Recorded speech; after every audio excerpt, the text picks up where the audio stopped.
Yeah, we got a holiday, don't we? That's right. We're going to be definitely taking advantage of said holiday. Nice. Yep. Memorial Day. It's kind of a sacred day. Yeah. Yep. Day of remembrance and other indulgences. Yeah. It's basically Yeah. like the kickoff to the summer. That's right. Unofficial kickoff. An official kickoff. Yeah, we'll take it. Mm-hmm. So yeah, thanks for joining us. We really appreciate that you stopped by. If you got questions or comments, make sure you pop some down there below. Jen will be watching, I hope. Yeah. And we'll respond to you. Keith, we've got stuff going on this week, don't we? Yeah, we're going to talk a little bit about disaster preparedness Yeah. in the wake of the recent storms. Yes, the whole week Yeah. full of storms. Many kinds of disasters out there, so we'll talk about that. And then That's right. I guess we have a network project, possible Yep. network project. Working on it. We'll kind of go into what we do for those. And you also mentioned that you had some sort of chamber promotion coming Yeah, up just soon. a smidgen of one coming up. We're just going to give you a sneak preview before we put it out. But yeah, if you're a chamber member, you'll probably see it soon enough. But yeah, we just want to really encourage people to become members of the chamber, get involved. I think Sarah's done quite a job of recruitment. It seems like every other day there's somebody that's new, ribbon cutting or what have you, and you know, the meetings seem to be really lively. I belong to the retailers one, and we've got some pretty good ideas and has some really new spins on some stuff coming on. So yeah, pretty proud of that. I mean, you know, it's nice to see things getting jarred out of the we do this every year routine. Yeah. And we're gonna have a family fun night. Did you hear about that? I did Family fun not. night. We're gonna have family fun night. And yeah, so pretty excited about that. And we got our weekly tech tip video for cybersecurity. And then another little thing about email that I'm rather proud of. Keith, are you proud of me? Sure.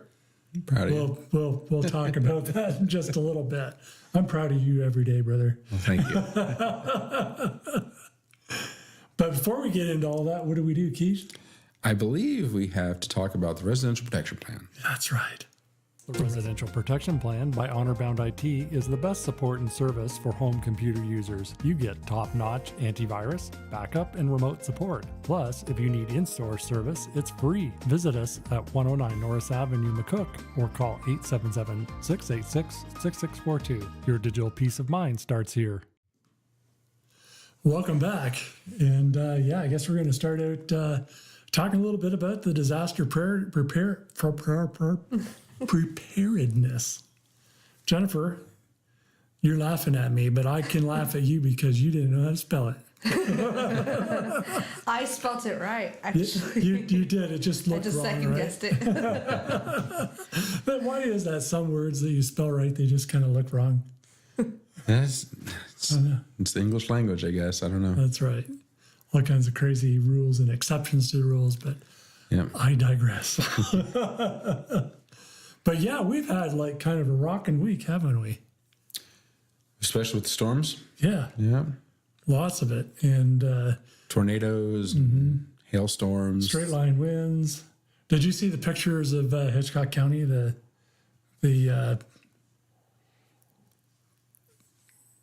I don't know what they call it, the crow's nest, the band shell for the football games and all that stuff. Ripped the bloody roof off. Hey. Yeah. All the metal seems to be there, so they should be able to, rebuild on the original frame, maybe. I'm not an engineer, so not a building engineer anyways. Or a train engineer. Anyways, yeah, but there's been a lot of that going on. And we had some customers that had some issues too. just this morning, went to a client that had sudden outages and switch just dropped dead. It was done, and I can't print, I can't email, can't do anything. So, I could see our firewall from the outside that it was connected to the internet on failover, because we have special internet where if the main internet fails, then that secondary one on the Verizon network takes over, because people require and they, depend on internet to do everything. Almost every business does. So I knew that our equipment was fine, but the ISP equipment was not working, and the switch was dead. And I guess a little bit later, I found out that the cameras weren't working. But, Sounds like a disaster. Yeah, it was not good. And, they're trying to print things out for their clients that were time sensitive. So I found out what was wrong, and then when I grabbed a loaner, for them so we could rapidly remediate.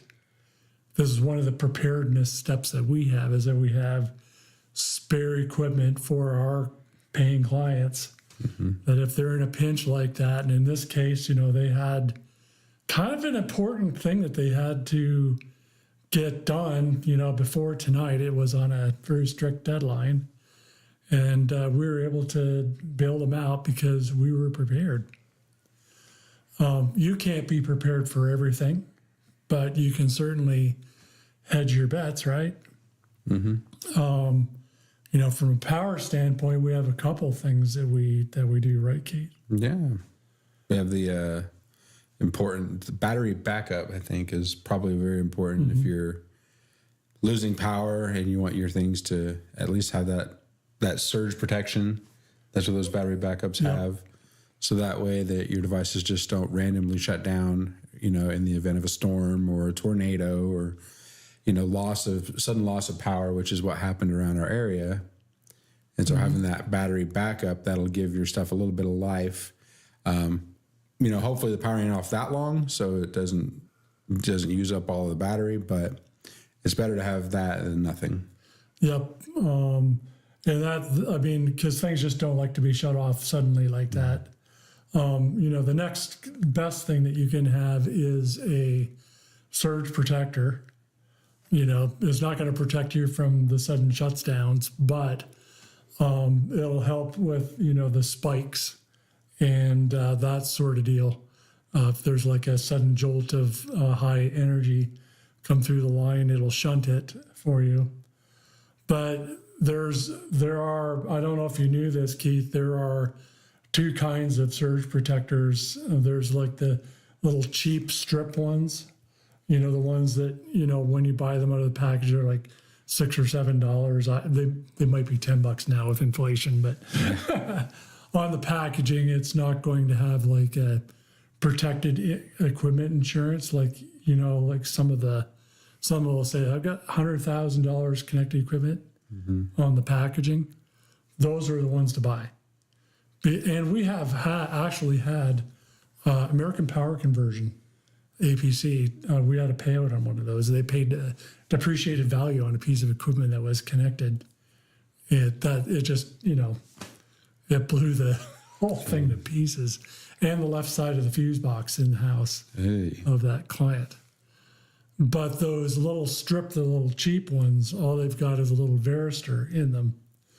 And they'll give their life once, but then they don't do anything after that. So, high recommendation is if you value the equipment that you're plugging into it and you're putting it into the power strip because you want to protect it, don't buy those cheap ones. They're just not worth it.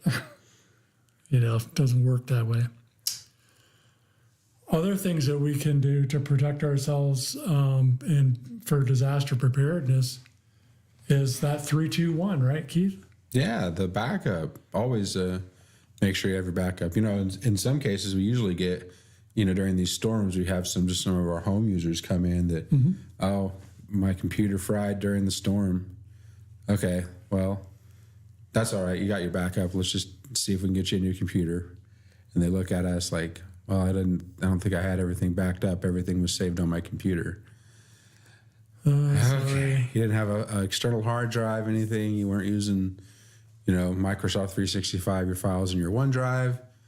I don't think so. So, okay, well, just take a moment. Let's educate you. Remember to back up often, depending on how important your stuff is. We hand them a tissue first. Well, yeah. and we'll, sob for a little bit. But yeah. Well, we empathize with it. Yeah. And I'm sure the storm season, it's just starting, so if you haven't done it now and your computer made it through this storm, let's just prepare for the next disaster. So back up your stuff. If it's on your computer, make sure you're saving it to an external hard drive, something that's not on the computer. If you can, also save an extra copy to a cloud like a Microsoft 365 or a Google Drive or something else. Our residential protection plan and Social Security and shoestring people, they get that automatically. Exactly. Where their stuff is automatically backed up to the cloud. If you still have to be responsible for any local backup that you want to do, but your stuff is backed up in the cloud, once a day? Yep. Every day we, on the residential protection plan, we have a private cloud that backs up your data to. So if something was to happen, we can actually go back, recover that data from there. And that is actually a good thing because a lot of people just forget to back up. They just don't do it. So, we're kind of that safety net, if you will. If you're not backing up your stuff or you forgot to back up your stuff and something happens, that's one of the advantages. And most of our services include a form of backup because we just don't want anybody to lose anything if it's possible. Right. And now we've talked about stuff, but we really have to. The most important part is the people. And a little bit of disaster preparedness goes like a long ways for that. Particularly one of the things and I forgot it last night when we had to head down to the basement for tornado drill, is make sure that you take your shoes with you, in case something really happens, that you are able to protect your feet. Make sure you have like some spare water around, maybe a little bit of cash in your pocket, and a little bit something to snack on. Some people get into like the prepper mode, and you can go like really crazy, but, just go as far as you're comfortable, but make sure that in your house you have like a go bag, something with maybe a pair of gloves in it, so that you're, have some personal protection, in the event that something terrible happens, because it doesn't always happen to the other guy, somebody that we know, her son lives in Omaha, and, his house gone, the top end of it, it doesn't always happen to that other guy. That's, 10 counties away. Yeah. It sometimes happens in Trenton. It can happen here, so just a small bit of personal preventive care I would highly encourage. Yeah. Yeah, there's several types of disaster preparedness now that you think about it. And you said, we obviously deal with the technology and things like that, but that's a good thing to remember is, protecting yourself and your family, your loved ones, having that, that case of water, having those, cash on hand, your animals, make sure you have stuff for them. If, anytime you hear about a tornado, if your family loses a pet, it seems like every time you hear about it, and then sometimes you always hear the good story. Oh, the dog was buried under the rubble for 3 days, and and they got him out, and he was alive, and and it's a great story. But just want to make sure that people are prepared for these events, and every year we have storms, tornadoes, snowstorms, whatever it is. So there's never too soon. And sometimes it comes down to like, well, if we get separated, where are we going to meet? Those are some of the things you need to take care of. Now, on a business level, we can talk about a lot of that. I don't think I want to get into that. We've kind of droned on enough about the disaster preparedness type thing. But there are other things that you need to do, for your people to make sure that your business continues. all of those types of things. And there are a lot of really good resources from FEMA. So if that's something that you're interested in talking about, interested in building that for yourself, for your business, hit us up. We are more than happy to help you have that ounce of prevention to solve that pound of cure, or at least have a plan if something goes sideways, whether it be human created or natural disaster. They just come in a lot of forms, don't they? Yeah, they do. I don't remember this. Maybe you do. Does our cybersecurity training thing have a disaster preparedness or? No, it really doesn't have that component to it. A lot of that stuff I dev'd with the backup and the BDR stuff. Okay. Back in the day, and just this week it kind of like brought it to the forefront, and maybe that's something we've been writing a lot of articles. Actually, we put out an article. What about every other day, Jen, on the website? It seems like that, yeah. Yeah, we do write a lot of articles, and maybe that's something that I'll bring out and update, and then start posting on our honorboundit.com blog. It's under tech tips. Mm-hmm. We'll maybe start putting some of that stuff under there. So yeah, definitely. I think that might be a good thing. Just all this storm stuff really brought it more to the forefront of mind. You just kind of, we all get into that false sense of security, like nothing's going to happen today, till it does. Till it does. And it's too late if you're not prepared. Yep, that's right. So. Yeah. Let's do the weekly cyber security tip. Let's do that. Today's cyber tip is about updating your computer. It's super important for a few reasons. First, it helps fix security issues to keep your system safe from online threats. Second, regular updates make your computer work better by adding new features and making things run more smoothly. It's like giving your computer a tune-up, and the good news is that Windows updates are always free. Remember, outdated systems are more likely to get viruses. There are 5 simple tips for updating your computer. First, before updating, start by saving important files. Always have a current backup.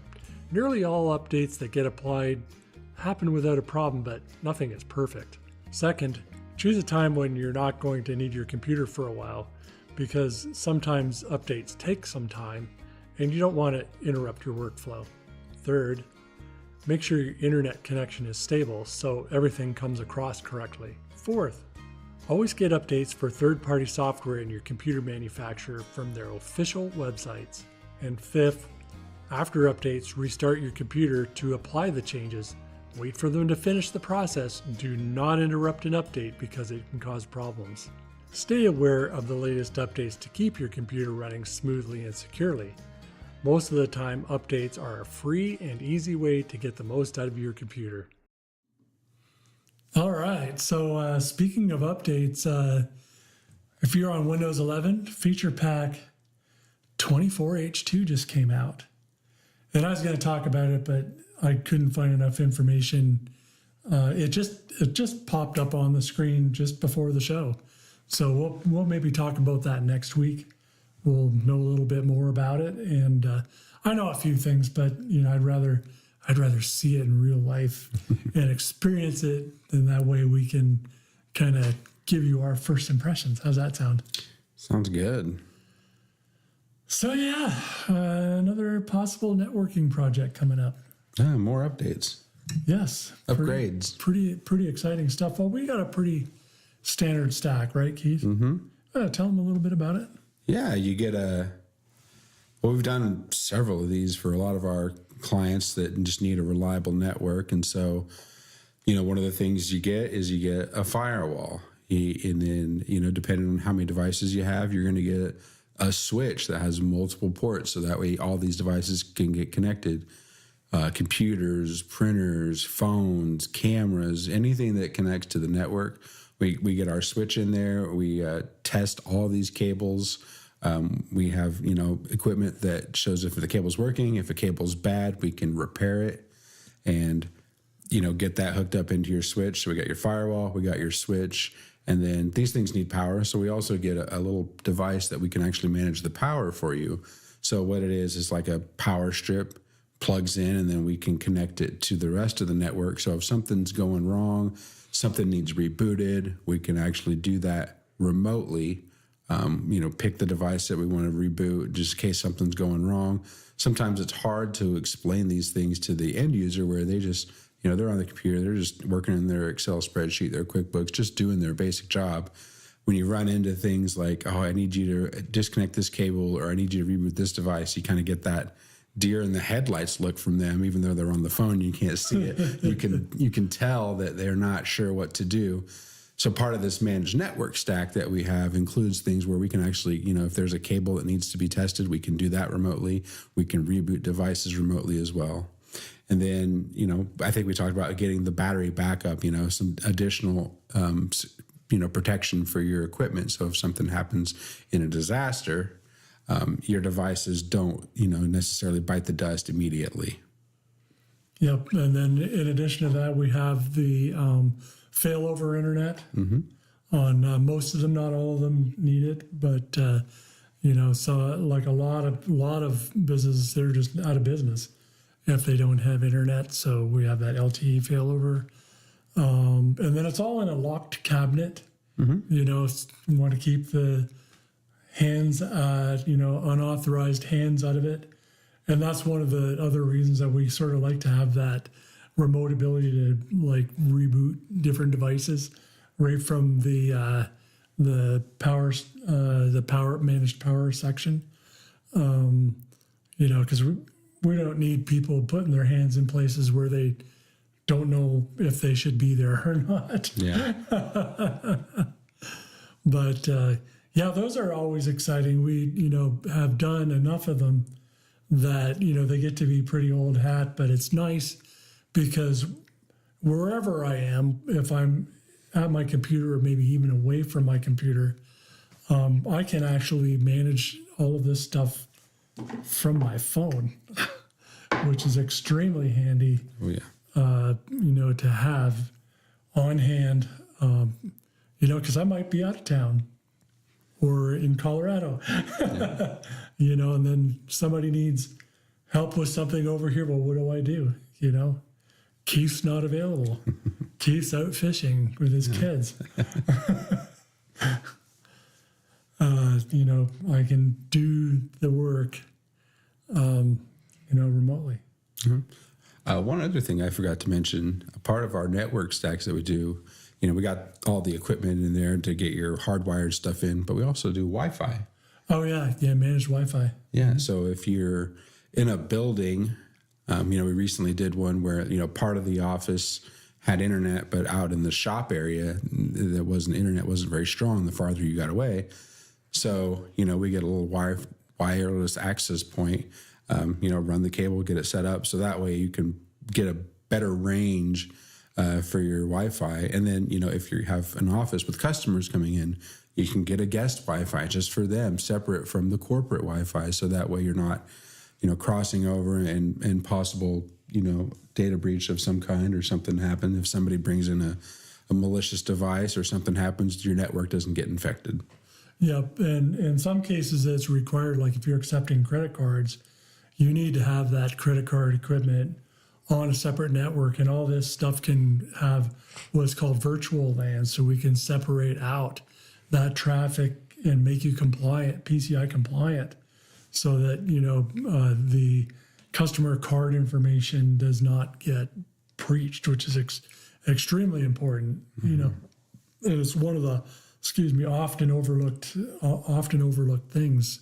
If you're a small business and or any kind of business, and you're accepting credit cards and you're just randomly accepting them on any network that you have, and you have that janky Linksys router on the outside, or an ISP provided router, which is not a firewall, and is not, they might have some of the extremely basic securities on them. you need to, call us, because if you're accepting credit cards or you're moving personally identifiable information around, you don't want to open yourself up to liability unnecessarily, because we can take care of you. And if we can't, there are other people that can too, but we want you to be safe. There's enough things that are out there trying to take us out of business without having that one more oversight thing happen to you. And you want to protect your customers too, right? Yeah. I want to protect my customers. I don't want them getting breached. No, exactly. Well, and your reputation. I love my customers. Your reputation's on the line if something like that does happen. Even if it's just one person, they become a victim of identity theft or fraud or something like that. They might spread the word about your business and can have some negative impacts. They get popular for all the wrong reasons. Yeah. Don't want that. Yep. So, but coming up, a little sneak preview, we're going to be running a promotion for chamber members only. We have a little program that's designed for the smaller company called Security and Shoestring. You can see about it on the website, but we're going to be giving a special discount for chamber members, a special promotion. It'll be an additional discount to what we're giving everybody else. Very nice. So, because we want people to be secure, safe, have somebody to call when they need help, have their stuff backed up, take care of about 85% of their computer disaster preparedness. Oh, yeah. Well, and it's a special for the chamber members, it's a little bit extra value you get for being a member of the chamber. That's right. One of the things that we just wanted to offer them as well. And if you're not a member, you can become a member and get the discount. There you go. How about those? Double road dipping. Apples? We love them road apples. What is a road apple anyways? I think it's horse manure, isn't it? Is it? I think that's what it is. Tell us down in the comments. Terry, you ought to know. Oh, good Lord. And before we get into the fun stuff, I'm actually pretty proud of myself, Keith, over handling of email. And we'll probably do a little bit of training on this, because we spend a lot of time in our email. And somebody that I follow, he's out of the UK. He's the bearded Microsoft 365 guy. He helps people all over the world with their Microsoft 365. And but he does actually really, really good tutorials. And I've always, over the years, struggled with email. And you don't get much, but I get like tons and tons of email. So I've been in business for a long time, and I have to deal with vendors, and you get like a little bit of customer email and training stuff maybe, but you're pretty good at cleaning it up because you don't get a lot. But for me, I had what I started out with the 2 day. Is it 2 or 3 days ago? It was a couple of days ago. I think you said you had like 6,000 Yeah, emails 6,000 in your emails. inbox. And they're all in your inbox, and they make an absolutely horrible mess because you can't find anything. And from my buddy Jonathan Edwards, he kind of taught a way of cleaning stuff out. And I've not quite mastered the looking at my email twice a day thing that he did. He's about a month ahead of me in that. But I'm going to try to do that where, you just don't need to be looking at your email all day, 40 times a day. Yeah. You can look at it in the morning, in the afternoon. In fact, in his tutorial, he said that he did it 4 times at first. Yep. Then he went down to 3, and then he thought that was too much. And now he just does it morning and night. And hey, if you need him, just give him a call, So that was kind of smart. So, he taught a way of actually, excuse me, sorting things out into categories. So, like, for instance, I can tag things into personal or what have you, and then they end up in one place. And again, this is pretty brief stuff. Or if you don't need something, just like delete it right away. Don't let it sit in there. Or if, say, for instance, in this email here, I need to read the cybersecurity news kind of deal. I have this over here. I have this like to do. And so I can actually drag it over to my to-do list. I want to read it later, but I don't need to have it crumbing up the inbox. I can just do right click and then I can archive. And then everything goes into my archive. Now, if I was to tag it with a category like this, then it would end up in one of my categories. But yeah, we might do a video on that later. I might just be lazy and share his video because it was actually pretty good. I was very impressed.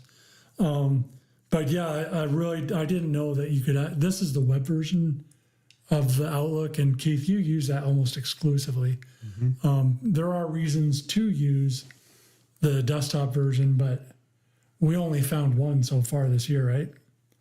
That was the one where we wanted to do the email templates. Yep. You can't do that. Well, you can do forms, email forms. Email forms, yeah. So, we only found like one use case for really the desktop version for our purpose anyways. Yeah. But yeah, I just kind of really like how that's all set up that if I got to deal with it, I'll either get rid of it, archive it, categorize it and archive it. Because if I categorize and archive it, it goes into the category anyways. And he talked about email rules. So like if there's stuff that you typically get, maybe it's a newsletter that you get from a vendor and you get it once a week, but you just want to look at it on your own time, but you don't want it crapping up your inbox. And why would I do this? The one big reason for me is that, a lot of us forget that part of mental health is not having too much at one time. And just the simplicity of not having to sort through things in an inbox mentally, it's very helpful. And separating my inbox from my to-do list, because Outlook is not a very good task list manager. I had a bad habit before I did this a couple of days ago of if I needed to do something, I'd mark it as unread. But the problem is with that is that if you are not categorizing your email or, cleaning your inbox, once it goes down below, it's out of sight, it's out of mind, and things get forgotten. And that's why I absolutely love this ability to drag to the to-do list, and then I can just manage all my tasks like right here. I can flip to the to-do, and it gives me my whole list of stuff. And I can bring up the email that it came from. Whoops. I can just open it. Right here, there's the original email. I don't even have to go back to the inbox. How much time is that going to save me a week? Oh, I'm going to say at least an hour. Easily. And you add that hour up over how many working days, and my time ain't free, right? Mm-hmm. Time is money. So yeah, it was, thank you, Jonathan. If you're watching this, I appreciate you. What you teach is a good help. And he's just so clear, like very clear in his instructions, There's not a lot of guys in our industry that can do that. You're one of them that's really good. I've always said like being good with things and being good with people is a special talent. You got that written all over you, brother. So anyways, that was my big win for the week. Thank you for indulging me the ability to share something that I found very helpful. And if you got questions on it, or if you need the link to that video, just hit me up. I'll get you that link. It's awesome. He's got others. Yeah. Well, that video you watched, there was other tips in there that were very helpful. So if you definitely want to watch that video, because even I've been using Outlook for a while, and a lot of the stuff I see in there, but there was a couple things I saw as like, even somebody that's experienced with Outlook, you see something, just a new trick you can add to your toolbox is, very helpful. Well, that's like another person I follow is Dr. Nitin, and he's like a Microsoft MVP for Microsoft 365.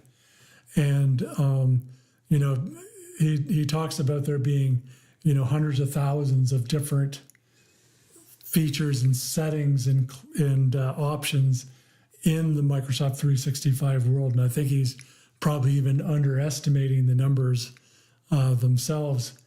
And, when you start doing things with intention, like I need to handle my email better, and intentionally try to find a solution given what's presented to you in the application that's not necessarily right in front of your face.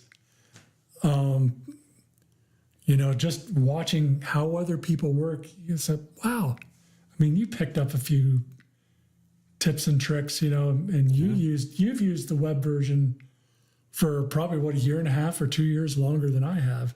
Yeah. Because I was Mr. Use the desktop app.